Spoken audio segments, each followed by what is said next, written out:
We are hearing that people are responding to this book intensely, perhaps would be the best word I could think of. The book is being bought by the dozens, literally, because people are starting to, I guess, identify with some of the concepts you're bringing up in the book. What we get in this book is a historic context for the situation African Americans or blacks, whichever term is politically correct this week, find themselves in this country, whether it be economic, political, whether it's the social pathology that we suffer from in this country, in our neighborhoods, or whatever it might be. Your book addresses it. It addresses it succinctly, and it addresses it with a scholarly and informational background. I commend you on the work in the book, and I'd like to ask you, what was the genesis for the book? Daryl, there are probably a number of things. First of all, I could say there was a dissatisfaction with what was happening politically in this country as it was affecting black folk. I could say there was a response to the book, The Bell Curve, which proclaimed that black folk were genetically inferior. Mm-hmm. And what I want to do is tell black Americans that you're not genetically inferior, that you've been socially engineered into your present predicament around this world. Mm-hmm. And I also could say that it was a response to the contract with white America. Mm-hmm. And to tell black folk that that contract is not new, that it was first issued in 1638 by the Maryland colony, mm-hmm. and nothing has changed, and that black folk are still fighting for self-sufficiency and competitiveness in this country, and that we must come together quickly or what risk being a permanent underclass in the society. One of the alarming predictions you make in the book is along those lines. You mentioned that blacks will be pretty much a permanent underclass in America by the year 2015. Why the year 2015? 2015 because what I've concluded from analysis is that there are going to be a converging of social factors nationally and internationally that's going to place blacks in a permanent status of underclassship. And we anticipate by that point in time, based on all the research that's coming to us, that the next generation of whites are going to be more anti-black than they've been since the Civil Rights Movement. 2, we anticipate by the same token about 86 million Hispanics coming into the United States and about 41 million Asians by that point in time, mm-hmm. which is going to kick black folk out of being the minority in the society, mm-hmm. Down to a minority. We've been number 2 in the society for 400 years as a group. We're going to become number 4. And if we have not gotten anything after being number 2 for 400 years, you guess what's going to happen when we become number 4. Because at that point in time, all the new groups coming into America, they're coming in higher than we are because this country operates off of a preferential acceptance program, mm-hmm. which means that groups are coming in based on skin color. They're going from the lightest down to the darkest. Light, yellow, brown, black. And that's what our immigration laws are based on. And black folk would not be able to penetrate through those groups to get to the white society when that happens, because those groups owe us nothing. They don't understand our problems, and they are competitive with us, and we don't begin to be a little more aggressive about being in a competitive posture. They're going to eat our lunches. One of the things that I should mention right here is the fact that the book is filled with tables, graphs, charts, and historical accounts of how such discrimination, prejudice, and racism, economically, politically, and socially, were engineered into our system, literally codified mm-hmm. as a way blacks would be treated in this country. So that when we hear you talking about blacks becoming a permanent underclass, or we hear you talking about the inherent racism in the immigration system in the United States, you're not talking off the top of your head, are you? No. See, the first immigration law was put in place immediately after the Revolutionary War in 1790, which declared this was to be a white country, and there was a zero quota placed on black folk. That zero quota stayed in place until about 1965. Based on the 1880 immigration laws, it moved up a slight bit, less than 1/2 of 1%, and to allow more blacks to come in. But in starting in 1965, it went up to 1/2 of 1%. That's why blacks are in a minority class in this country. That's why you cannot get Haitians into the country, because the larger society is extremely fearful of blacks getting a numerical dominance. And they built a quota system into the country, even in our immigration process, and into our to make sure that black folk do not constitute a threat. And of course, I should say, if we look at the historical record, it becomes clear that blacks certainly didn't work to engineer their own demise in America. It was pretty much a construct based on second-class, third-class status that we had in society as the labor class, the free labor class, basically. You address that quite extensively in this book. Yeah, we were always, see, we've operated off the base of a three-tiered structure. We had the elite class, or the aristocratic class, then we had the management class, which was made up of poor whites, and we had the working class, which was black folks. See, black folk were the working class, contrary to the popular myth up until about the civil rights movement. Blacks were the working class. Now, after the civil rights movement and blacks became obsolete, now poor whites and some of the other whites are claiming that they are the working class in this country. But they were not. They were supposed to be the management class up until that point in time. Blacks were the labor class in the society. It's interesting that you bring that up, but wouldn't it be fair to look through the tunnel of history and see that certainly poor whites have worked hard in this country and have had to come up through some of the same kinds of tyranny that blacks have experienced in America? Oh, yes, they have. You will always have some poor whites because that's a class issue. That's not a race issue. See, if it had been a race issue instead of a class issue, then why didn't you have poor whites out there picking cotton along with blacks? Why weren't they enslaved? Why didn't you have poor Indians? Why didn't you have poor Asians? Why didn't you have poor Hispanics out there in the field with black folk? It was a racial issue, not a class issue. When you take a look at what's wrong, and certainly the book does cover a lot of what's wrong with black America, is it fair to say that at this time in our history, economically speaking, that blacks can, as we have been told to, pull ourselves up by our own bootstraps? Yes, you can with what you do have. You don't have very much of anything. The wealth and power, resources in this society have been frozen since 1790. It has not changed barely one iota.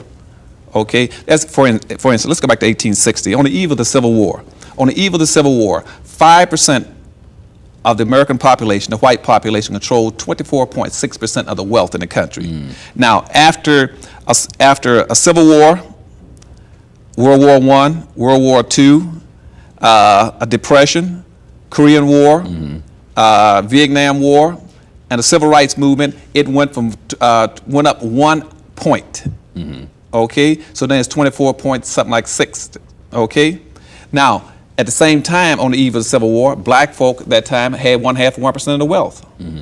Black folk now, after that same point in time, all those social turmoils and international upheavals, black folk now up to a little less than 1% still. That means we moved up less than 1/2 of 1% after all that turmoil in the world. So obviously the wealth is frozen in this society. Whites now control almost 100%, Daryl, of all the wealth, the income, the power, the resources, the privileges, the businesses, and all levels of government. Black folk do not have the sufficient wherewithal to be able to manage their lives and compete. Now, contrary to what anybody tells you, we cannot compete because we don't have it. It's not a question of that we are genetically inferior or inferior as human beings. It's that you do not have the appropriate tools and devices and controls and mechanisms to be able to compete with other groups. But certainly we can look and see in this society where blacks have matriculated economically, educationally, politically, there's some advancement. Oh yes, most definitely there's some, because there's always going to be an exception to the rule. I mean, I've heard people ask me on different shows, Dr. Anderson, if things are that bad for black folk, well, how do you explain Bill Cosby and Oprah and Michael Jackson and Michael Jordan? What does that mean? What it means is white racism is not perfect. That's what it means. You'll always have exceptional blacks for a number of reasons. First of all, you'll have some exceptional blacks simply because they defy and beat mathematical probabilities, point one. Point two, you will have some blacks who will survive and do extremely well simply because whites want to be able to demonstrate that the society is not totally shut out, against black folk, locked up against black folk.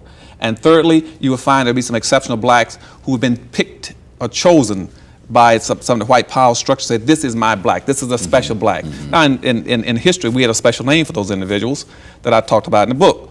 Those what we call some ultra-conservative blacks who see things strictly through the eyes of white folk, and they've learned how to subordinate themselves and to try their best to protect and maintain the status quo, and for that they're rewarded by the white society. Well, they've matriculated through the educational system, they've moved up through the political system, they've survived social penury, and they've gone on to achieve something. Isn't that worth something? Oh, most definitely. But see, but unless it's tied back and networked back into the larger black body, it has very little impact on black folk. Why do you think it is that blacks then do not tie their successes individualistically as they may be viewed back into the group? Because black folk have bought into a lot of the basic premises in the Constitution, which says that to be successful, it must be based on what an individual can achieve in and of his own. That is not true. At the same time, black folk were being subjected as a group in this country when the Constitution was being drafted and implemented and approved. You had something like about 3 million black folk who were subjected to slavery. So, and see, whites have never as a group been enslaved in this nation. So they had a right to be able to go out and experiment and achieve, and as far as their God-given rights were given. And allow them to.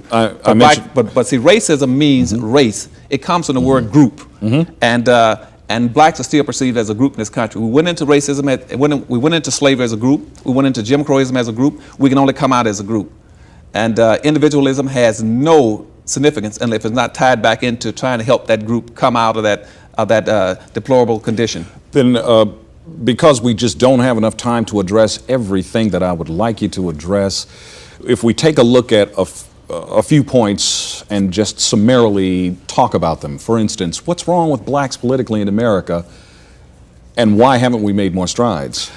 Because for a number of reasons. First of all, because we still tend to think that partisanship is important to black folk. But whites do not place as much importance on partisanship, political partisanship, as we do. See, when black folk did not belong to any party, and they were independent, they were enslaved. From 1618 up until 1866, blacks were slaves. They didn't belong to any party, and they got slavery out of it. From 1866 to 1936, about 96% of all the blacks in the United States belonged to the Republican Party. What they got was Jim Crowism out of it. From 1936 up to 1996, almost 97% of all the blacks in the United States belong to the Democratic Party. What they've gotten is benign neglect. So partisanship is not the issue. The issue is that black folk have never had an effective strategy for dealing with white racism in this country. That's the issue. And we have never sat down and say, how do we go about dealing with structural racism? If we are the only planned minority in the country, as I just indicated to you a few minutes ago that we were planned into it by a public policy which says that the quote on black folk is zero. You're not going to have anybody going abroad, bringing black folk through refugee programs into the United States from Somalia or Ethiopia or from Haiti. You're not going to do it because they're fearful of blacks. There's a quote on blacks in this country. So we have never sat down and said, how do we win as a minority? You can win as a minority population if you learn and find out how it's been done in the past. Jews are a minority religious group, but they do win. The National Rifle Association is a minority social civic group, but they do win. The wealthy elite in this country is a minority group, but they do win. When will we sit down and strategize, how do we win as a minority? And I guess perhaps the more operative word in that sentence might be, how do we win as a group? That's right, as a minority group. Now, do blacks have to act in concert then? Is what you're saying, blacks have to act in concert if they are going to stave off becoming a permanent underclass? That's right, because that's how you perceive. You must deal with the realities of life. You are perceived as a group. And you must act like a group. You must do everything in block. You must practice group economics. You must practice group politics. For instance, in politics, what I would tell blacks to do is just the opposite of what everyone else is telling them. Never divide yourself. Anything that divides you weakens you. You live in a society where the social premise is that the majority wins and the minority loses. Okay? Now, never divide yourself along political lines. Stay as a block. If necessary, go independent. Do not split yourself up among the Democratic Party, the Republican Party, and Independent Party. You're weaker now than you ever were. Vote as a block. Go out right now and register any and every black that can vote. Then pull yourself out of every party and hold yourself above both of the national parties and say, I don't care who runs for an office. We will deliver our vote as a block to whoever makes the greatest promise to black folk and deliver for us. That's who we'll vote for. And we will not tell you who we're going to vote for until the day of the election. So you actually exercise some leverage. That's right, and you demand respect. And at that point in time, they'll watch you and they give some credence to the effects of your vote. And more importantly, you should also create an independent party in this country for black folk, so that whenever if like Ross Perot, if he runs to Ross Perot, he's trying to do that. Well, if Ross Perot runs, you're going to find a greatest move in this country to the independent parties. If a person runs for the Democratic Party, Republican Party, and Ross Perot runs, you got a three-way split. Run a black candidate in an independent party, and that way try to take the election with 26% of the vote. Demand respect from people. Whether or not you win or lose is not the point. Get your issues out there, support your own issues, and support your people as a group. Educationally, where are we missing it then? If part of the problem is blacks not being able to have political power and certainly not being able to have economic power, then a part of that equation has something to do with what's happening to us educationally in this country. Where are we missing it, and where do blacks have to go to get it? We're missing it educationally because we've never sat down and discussed the historical relationship between us and the educational system in this country. Remember, the educational system was designed on a public policy that's gone in a complete circle, 360 degrees. First of all, we were denied education. Then we moved from a denied educational basis to desegregated education prior to the Civil War. Then we moved after the Civil War into segregated education. Then by the 1950s, we went back to desegregated education, and now we're back into a state of denial of education. Then I'm going to talk about dismantling the school system, going to voucher systems, going to some kind of private school system. What that means, Daryl, is that black folk fail to understand that that schools are not change agents. They're only doing what the environment wants it to do. Schools in this country, starting in the 1860s, were designed to create a manual labor force for whites society, period. Black folk became obsolete in the mid-1960s. They no longer need us as a labor class. So therefore, the schools are dysfunctional because they no longer need black folk. If we really want to make our schools functional, we have to come up with a national public policy about what we want our schools to do for black folk. Isn't that a slap in the face to all the black educators and administrators in big cities across this country who are in charge of school systems? No, it's not, because because nobody's ever sat down with them and say where it is that black folk want to go. Suppose right now we want to, let's say if we had a national public policy on black folk, just as whites have always had a national public policy on us. They've had a policy on us, but we never had one for ourselves about what it is that we want to do as black folk. Suppose right now we want to go to the moon. Then once we decide where we want to go in a public policy, then it becomes incumbent upon all those educators and all those school systems to say, now what must our school systems do in terms of instilling in our kids the attitudes, the skills, the competencies to be able to get us to the moon? See, right now, the schools are not delivering because they don't know what we want them to do. So the schools are dysfunctional. And that's why in Detroit, Michigan, for instance, 57% of all the black kids that start the first grade in Detroit never graduate from high school. Where are the kids going to go? No one has ever told the schools what it is that you want them to do for black folk. The schools are still using the same books, the same curriculum that they've been using for 100 years in the system. And now that you got an 80% black population in the city where it used to be about a 4 or 5% black population. Now, you got to go back and say, hold it a minute, stop. What is it that you want the schools to do? And for black folk, now you have a predominantly black community, and we don't have that. And then you got to interlink that school system to the churches and to the business communities and to the civic organizations to help fulfill the demands of that community. So you're talking about linking all these institutions that exist in the black community, but what are they, being undervalued or underutilized or ignored? They must be interlinked. They must be interlinked with all of trying to achieve the same common objective. We don't have that now. And this is where this national public policy that you talk about in the book comes in. That's right. We must have a national public policy that says to black folk, we can be successful, we can be self-sufficient, we can be independent, and we can be competitive if we have a national public policy so that every black knows what he has to do as an organization, individual, or corporation to get us there. That's a radical notion, and certainly you have met with some kind of opposition, not only without the white community, outside the black community, that is from whites, but certainly inside the black community, there have got to be people who disagree with your assertions. You know, the funniest thing about that, I would have anticipated that initially, but at this point in time, after 1 year of running around all over the country and out of the country, and the book right now is #1 and #2 in Black America. It is also #1 in Barbados, Bermuda, and Brazil. And I've just gotten back from Brazil with the Prime Minister, and the Speaker of the Parliament sent me a letter. And now I just got a letter now from the governor in Brazil. Let me tell you one thing. I have not had one single black publicly to disagree with anything in the book or disagree with the point of the Institute that's going to try to move blacks across this country in a totally different direction. We're going to move collectively, and I've got millions of blacks now around this country who I've made contact with through various forms of media, public appearances, who said, we are with you 100%. We're going to turn it around. We can do it. We're going to be a competitive group. We're going to rebuild our own communities. We're going to rebuild our schools and our communities and our businesses and interlink them, and we're going to come out with pride, self-sufficiency, and competitiveness. What about the millions more who say we can't do it? There have got to be multiplied millions of people who say, blacks in America are just too divided to buy into this. This sounds oversimplistic. It sounds like pie in the sky. You're going to have a lot of people say that, and they would probably fall into 2 or 3 categories. First of all, you can have people who've given up to the realities of our conditions, who said simply, things are that bad for us. It's best for me to go side in with the other conservatives in the country and just live with that reality. You're going to have that. You're going to have others who are vested, they're in that small quota. As I said, in the integration process, whites prefer 0 blacks, but they would tolerate somewhere between 5 to 8%. Now, blacks who've integrated into the system and now vested because they are rather comfortable in their material accumulations, they're going to be resistant, okay? But unfortunately, I have not run into any of those yet. Then thirdly, you're going to find black folk who are going to simply say that I'm just too, either too tired or too indifferent to do anything. And what I would say to all three of those groups, stay where you are. There's an old rule in social dynamics that says if you want the same results, keep doing the same thing. And right now, black folk are not progressing in this country, contrary to myth. We're in terms of quality of life and the social discomfort index, we are where we were in about 1840s. So keep standing and waiting because the wagon is coming. I can guarantee you that the Jesse Helms and Newt Gingrich and some of the far right-wing groups in this country are making preparations for black folk. So you tell those who don't want to join the movement and try to change our conditions in this country, make black folk self-sufficient and competitive, you sit there and wait for them to come get you, because they're going to come.